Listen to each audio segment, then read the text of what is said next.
उस बांसुरी वाले की, लीले घोड़े वाले की गोदी में सो जाऊं। मेरा जी करता है श्याम के भजनों में खो जाऊं। मेरा जी करता है श्याम के भजनों में खो जाऊं। जीवन की पहेली उलझी, जीवन की पहेली उलझी, मैं कैसे सुलझाऊं। मेरा जी करता है श्याम के भजनों में खो जाऊं। ओम श्री विष्णवे नमः।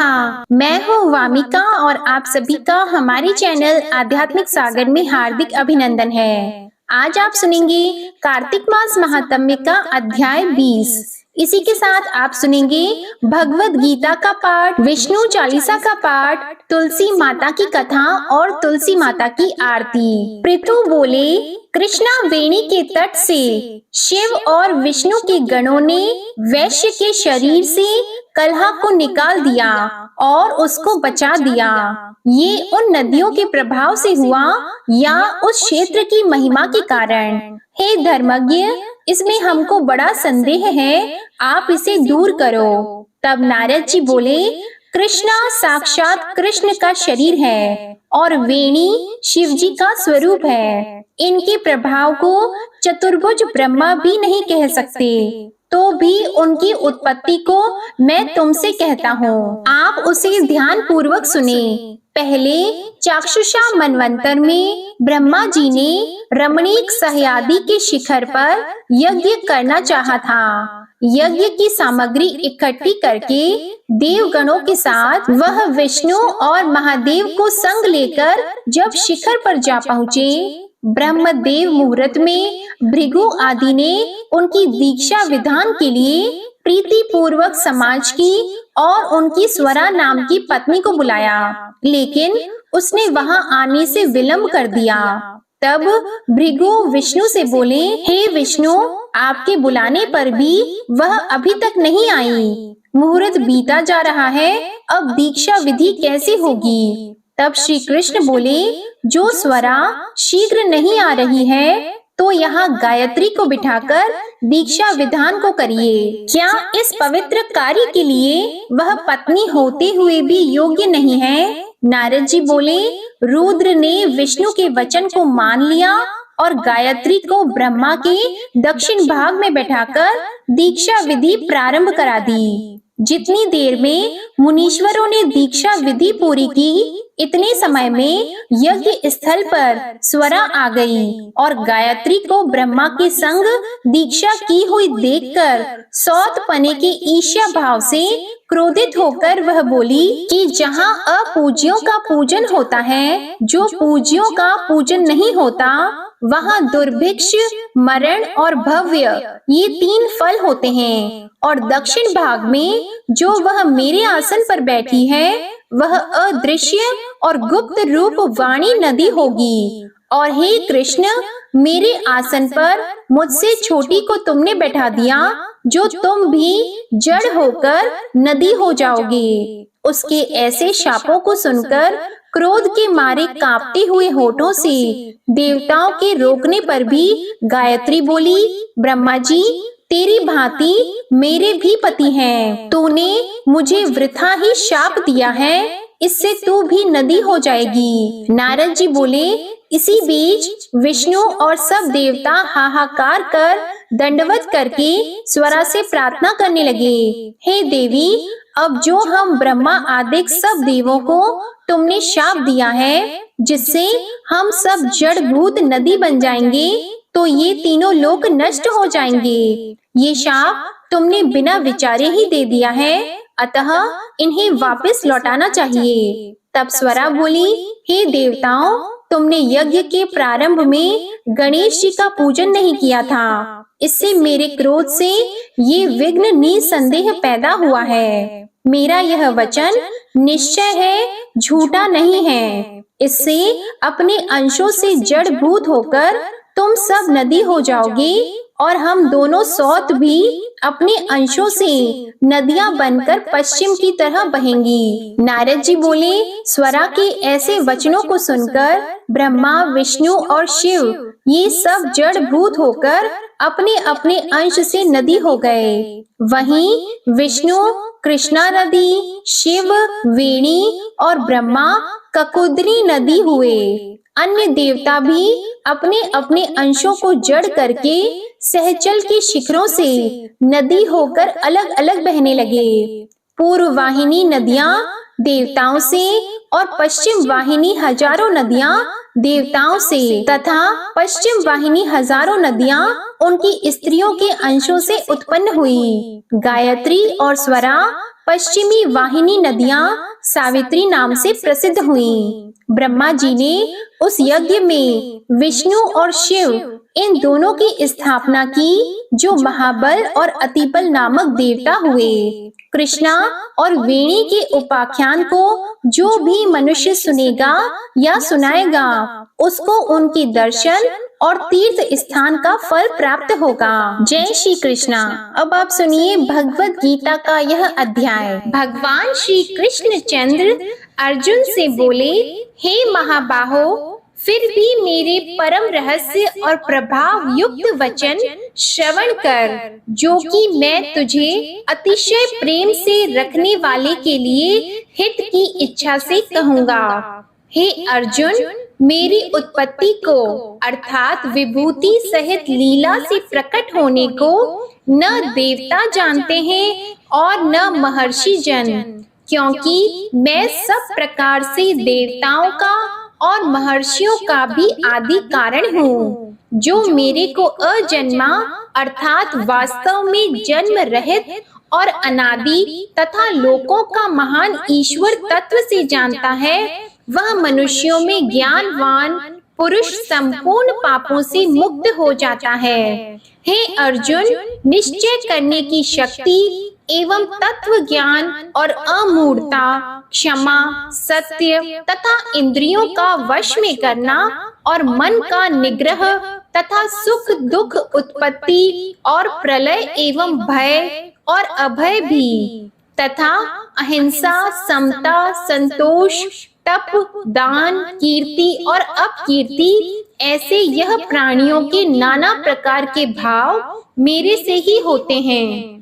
हे अर्जुन, 7 तो महर्षि जन और 4 उनसे भी पूर्व में होने वाले सनकादिक तथा स्वयंभू आदि 14 मनु, यह मेरे में भाव वाले सब के सब मेरे संकल्प से उत्पन्न हुए हैं, कि जिनकी संसार में यह संपूर्ण प्रजा है। जो पुरुष इस मेरी परम ऐश्वर्य रूप विभूति को और योग शक्ति को तत्व से जानता है, वह पुरुष निश्चल ध्यान योग द्वारा मेरे में ही एक ही भाव से स्थित होता है। इसमें कुछ भी संशय नहीं है।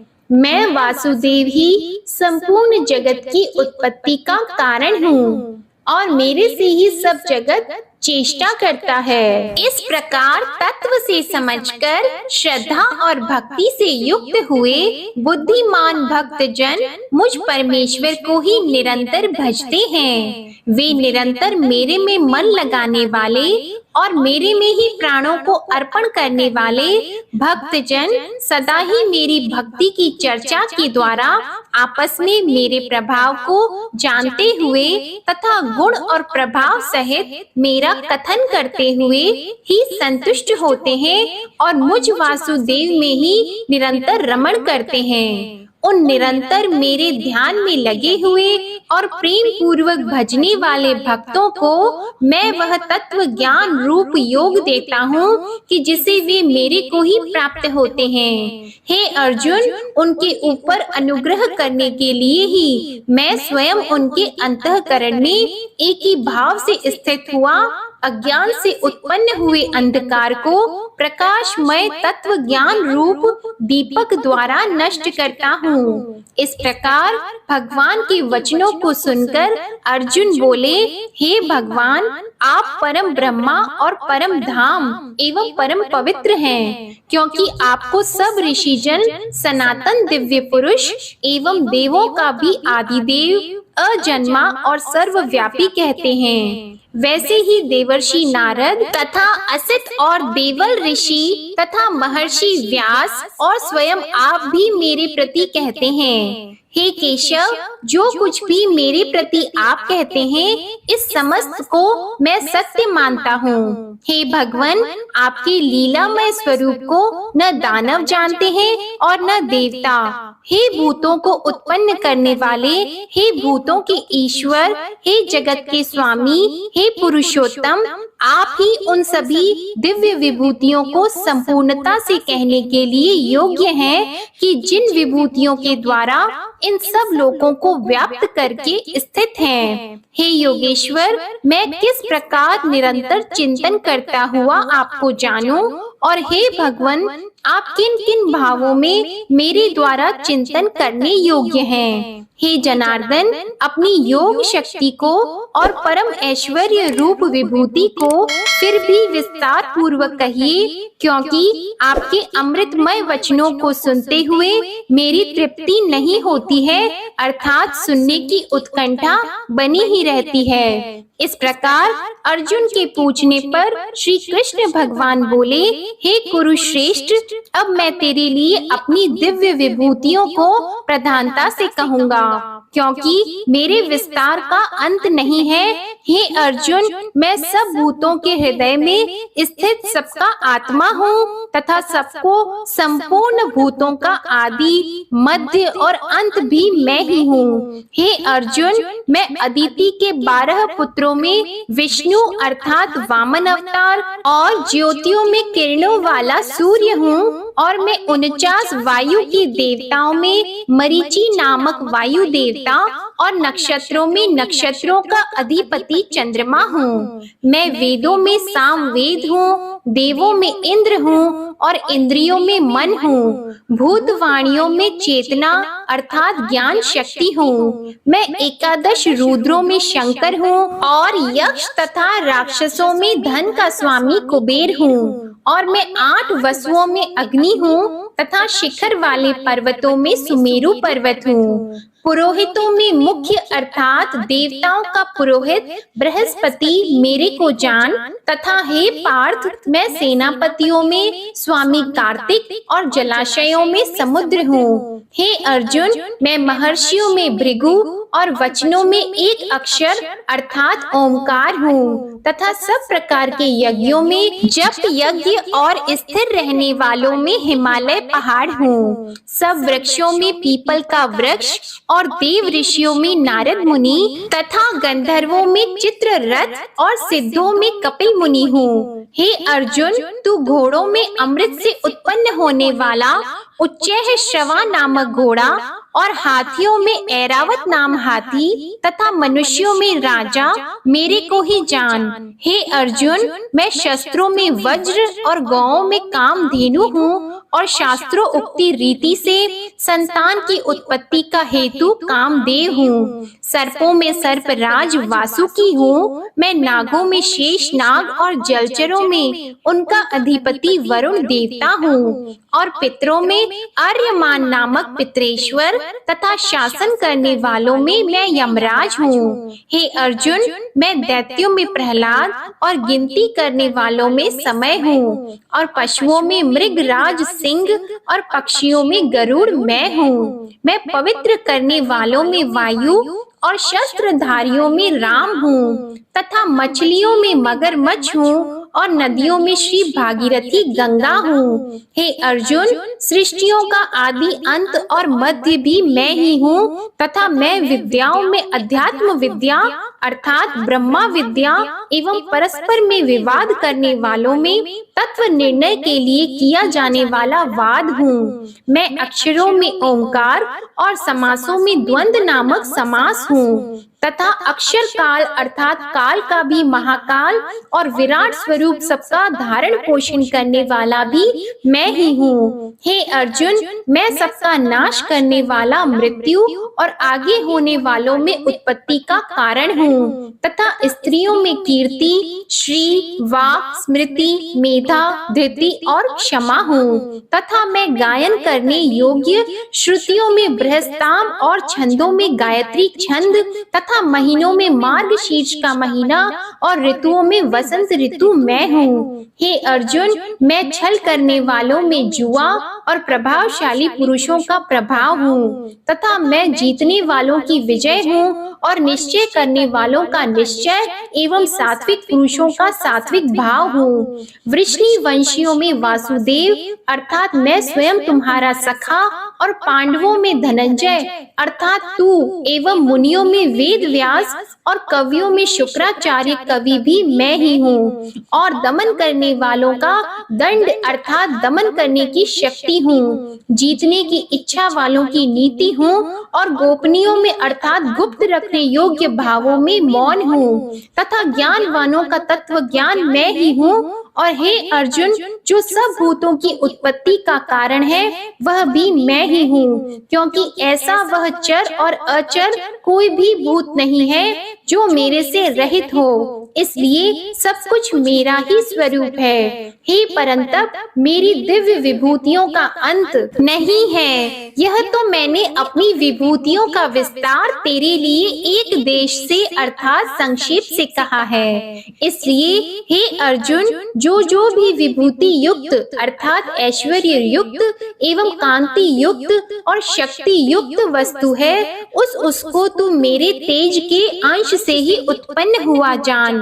अथवा हे अर्जुन, इस बहुत जानने से तेरा क्या प्रयोजन है? मैं इस संपूर्ण जगत को अपनी योग माया के एक अंश मात्र से धारण करके स्थित हूँ, इसलिए मेरे को ही तत्व से जानना चाहिए। अब आप सुनेंगे तुलसी माता की कथा और तुलसी माता की आरती। कार्तिक के महीने में एक बुढ़िया माई तुलसी जी को सींचती थी और कहती थी, हे तुलसी माता, सत की दाता, मैं तेरा बिरला सींचती हूँ, मुझे बहू दे, पीतांबर की धोती दे, मीठा मीठा घास दे, वैकुंठा में वास दे, चटक की चाल दे, पटक की मोत दे, चंदन का काट दे, रानी सा राज दे, दाल भात का भोजन दे, ग्यारस की मौत दे, कृष्ण जी का कंधा दे।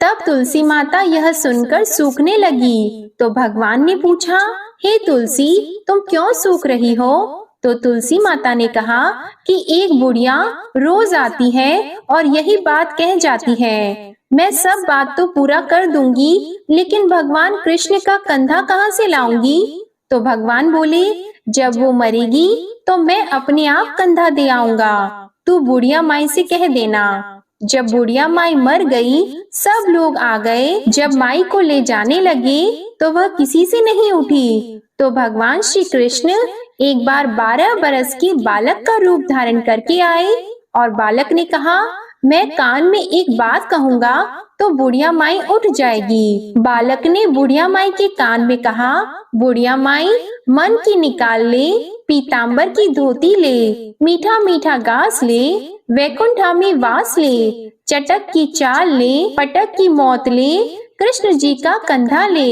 यह सुनकर बुढ़िया माई हल्की हो गई। तो भगवान श्री कृष्ण ने उन्हें कंधा दिया और बुढ़िया माई को मुक्ति मिल गई। हे तुलसी माता, जैसे बुढ़िया माई को मुक्ति दी वैसे ही सबको देना। प्रेम से बोलिए श्री तुलसी महारानी की जय, भगवान श्री कृष्ण की जय। अब आप सुनिए विष्णु चालीसा का पाठ। विष्णु सुनिए विनय सेवक की चित लाए, कीरत कुछ वर्णन करो दीजिए ज्ञान बताए। नमो विष्णु भगवान खरारी, कष्ट नशावन अखिल बिहारी। प्रबल जगत में शक्ति तुम्हारी, त्रिभुवन फैल रही उजियारी। सुंदर रूप मनोहर सूरत, सरल स्वभाव मोहनी मूरत। तन पर पीतांबर अति सोहत, बैजंती माला मन मोहत। शंख चक्र कर गदा विराजे, देखत दैत्य असुर दल भाजे। सत्य धर्म मद लोभन गाजे, काम क्रोध मद लोभन छाजे। संत भक्त सज्जन मन रंजन, दनुज असुर दुष्टन दल गंजन। सुख उपजाय कष्ट सब भंजन, दोष मिटाय करत जन सज्जन। पाप काट भव सिंधु उतारण, कष्ट नाश कर भक्त उबारण। करत अनेक रूप प्रभु धारण, केवल आप भक्ति के कारण। धरणी धेनु बन तुम ही पुकारा, तब तुम रूप राम का धारा। भार उतार असुर दल मारा, रावण आदिक को संहारा। आप वराह रूप बनाया, हिरण्याक्ष को मार गिराया। धर्मस्य तन सिंधु बनाया, 14 रत्नन को निकलाया। अमिलख असुरन द्वंद मचाया, रूप मोहिनी आप दिखाया। देवों को अमृत पान कराया, असुरन को छवि से बहलाया। कूर्म रूप धर सिंधु मझाया, मंदराचल गिरि तुरत उठाया। शंकर का तुम फंद छुड़ाया, भस्मासुर को रूप दिखाया। वेदन को जब असुर डुबाया, कर प्रबंध उन्हें ढूंढवाया। मोहित बन कर खल ही नचाया, उस ही कर से भस्म कराया। असुर जलंधर अति बलदाई, शंकर से उनकी न लड़ाई। हार पार शिव सकल बनाई, कीन सती से छल खल जाई। सुमिरन कीन तुम्हें शिव रानी, बतलाई सब विपत कहानी। तब तुम बने मुनीश्वर ज्ञानी, वृंदा की सब सुरति भुलानी। देख 3 धनुज शैतानी, वृंदा आए तुम्हें लपटानी। हो स्पर्श धर्म क्षति मानी, हना असुर उर शिव शैतानी। तुमने ध्रुव प्रहलाद उबारे, हिरणाकुश आदिक खल मारे। गणिका और अजामिल तारे, बहुत भक्त भव सिंधु उतारे। हरहु सकल संताप हमारे, कृपा करहु हरि सिरजनहारे। देखहु मैं निज दर्श तुम्हारे, दीप बंधु भक्तन हितकारे। चाहता आपका सेवक दर्शन, करहु दया अपनी मधुसूदन। जानो नहीं योग्य जब पूजन, होय यज्ञ स्तुति अनुमोदन। शील दया संतोष सुलक्षण, विदित नहीं व्रत बोध विलक्षण। करहु आपका किस विधि पूजन, कुमति विलोक होत दुख भीषण। करहु प्रणाम कौन विधि सुमिरन, कौन भांति मैं करहु समर्पण। सुर मुनि करत सदा सेवकाई, हर्षित रहत परम गति पाई। दीन दुखिन पर सदा सहाई, निज जन जान लेव अपनाई। पाप दोष संताप नशाओ, भव बंधन से मुक्त कराओ। सुत संपत्ति दे सुख उपजाओ, निज चरणन का दास बनाओ। निगम सदा ये विनय सुनावे, पढ़े सुने सो जन सुख पावे। ओम श्री विष्णवे नमः। अब आप सुनिए तुलसी माता की आरती। तुलसी महारानी नमो नमो, हरि की पटरानी नमो नमो। तुलसी महारानी नमो नमो, धन तुलसी पूरण तप कीनो, शालिग्राम बनी पटरानी नमो नमो। तुलसी महारानी नमो नमो, हरि की पटरानी नमो नमो। जाकी पत्र मंजरी कोमल, श्रीपति कमल चरण लपटानी नमो नमो। तुलसी महारानी नमो नमो, हरि की पटरानी नमो नमो। कौन से महीने बोई रानी तुलसा, कौन से महीने हुई हरियाली नमो नमो। कौन से महीने हुई तेरी पूजा, कौन से महीने हुई पटरानी नमो नमो। तुलसी महारानी नमो नमो, हरि की पटरानी नमो नमो। आषाढ़ मास में बोई रानी तुलसा, सावन मास में हुई हरियाली नमो नमो। तुलसी महारानी नमो नमो। कार्तिक मास में हुई तेरी पूजा, मंगसिर मास में हुई पटरानी नमो नमो। तुलसी महारानी नमो नमो। धूप दीप नैवेद्य आरती, पुष्पन की वर्षा बरसानी नमो नमो। तुलसी महारानी नमो नमो। 56 भोग 3600 व्यंजन, बिन तुलसा हरि एक न मानी नमो नमो। तुलसी महारानी नमो नमो। जो तुलसी को सवेरे गाए, श्री कृष्ण के दर्शन पाए नमो नमो। तुलसी महारानी नमो नमो। जो तुलसी को दोपहर में गाए, खीर खांड का भोग लगाए नमो नमो। तुलसी महारानी नमो नमो। जो तुलसी को सांझ को गाए, श्री कृष्ण की आरती उतारे नमो नमो। तुलसी महारानी नमो नमो। जो तुलसी को रात को गाए, श्री कृष्ण के चरण दबाए नमो नमो। तुलसी महारानी नमो नमो। सभी सखी मैया तेरो यश गावे, भक्ति दान दीजिए महारानी नमो नमो। तुलसी महारानी नमो नमो। तुलसी महारानी नमो नमो, हरि की पटरानी नमो नमो। प्रेम से बोलिए तुलसी माता की जय, लक्ष्मी माता की जय, भगवान विष्णु जी की जय। यह थी आज की कार्तिक मास महात्म्य की कथा। आपको ये कथा पसंद आए तो वीडियो को लाइक करिएगा, शेयर करिएगा, कमेंट में भगवान विष्णु जी, लक्ष्मी जी और तुलसी जी की जय जरूर लिखिएगा और चैनल को भी सब्सक्राइब करिएगा। जय श्री कृष्णा।